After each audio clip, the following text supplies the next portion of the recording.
What do I do when I'm broken? When I'm broken, I relish it. That's what I'm gonna do. I'm gonna use it. Because if I'm broken, then I just found my limitations. And until I know what my limitations are, how can I push them? How can I get better? But once I see it, once I feel it, once I see where I was broken, then I can attack that weakness. I can fill in that gap. I can reinforce that breach. If you break, it means it's time to fortify your will to make it stronger. There's all kinds of different ways to break. You can break physically, you can break mentally, you can break your heart, you can break your spirit, and none of those are fun, and all of those are gonna leave a mark. But the mark that they leave can be the mark of victory or it can be the mark of defeat. Because every time you break, and in every way that you break, while it's a chance, it's definitely a chance for you to give up and for you to just to fall apart. But there's also opportunity. There's opportunity to get stronger and get smarter and get faster and get tougher and get more stable and get more resilient and get better. When you break, you have the opportunity to show the world, the whole world, what you are really made of. So if you break, the fight isn't over.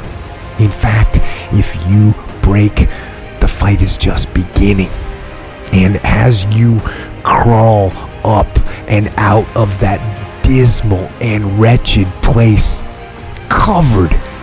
you're covered in blood and sweat and dirt and filth as you rise above what you were.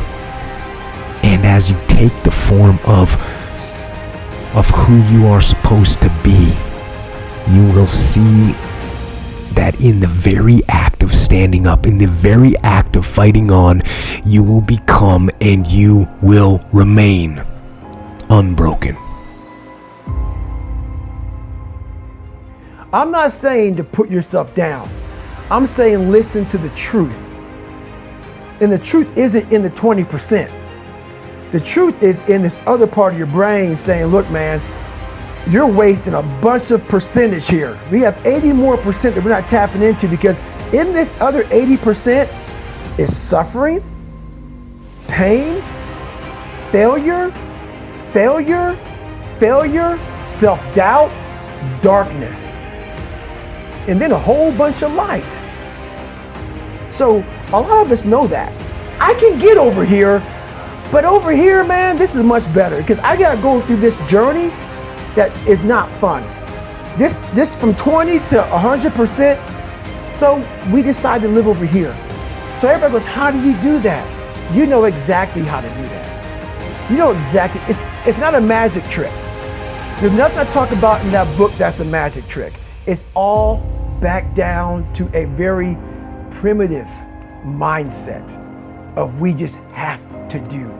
It's like breathing. Breathing becomes normal. Like we don't even know that we're doing it. That's how you have to live your life. When that alarm clock goes off at 4 or 5 in the morning, your mind says no. You just say, this is what we do. It's what we do now. Because to get to where you want to go, the amount of pain involved, I'm not saying physical, I'm not saying you got to break yourself off. The amount of mental pain of how many times you're going to have to do something that you don't want to do to get to where you want to go is going to be, there's going to be more times you do something that you don't want to do than you are going to want to do it. And that's your new norm. So then it's like breathing. And then once you do this over and over and over again, it becomes like breathing. I don't want to live this lifestyle, but to get to the other side of this, I have to. So if you really want it, you realize what trying is and what trying is not.